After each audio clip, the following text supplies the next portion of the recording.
So what is the Google community? Well, really there's a whole collection of websites and resources from Google to help you with your SEO and to help you have better websites.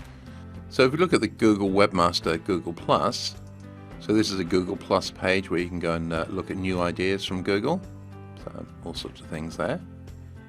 Obviously this will change over the time, so I won't dwell on this because it look different when you look. You've got Google Webmaster Twitter. So again, another excellent way of just keeping up to date.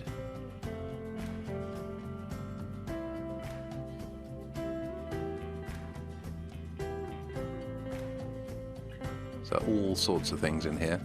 So again, it depends how fanatical you are about keeping absolutely up to date with SEO and Google. But as I say, it's well worth dipping into these every so often. And then you've got the Webmaster Forum.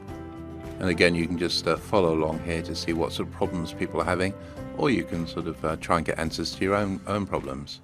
As you can see, loads of stuff here. So verify button not working, 4 posts, 18 views, and 1 expert reply. So hopefully you'll get replies to these. And as you can see, there's all sorts of things listed in here.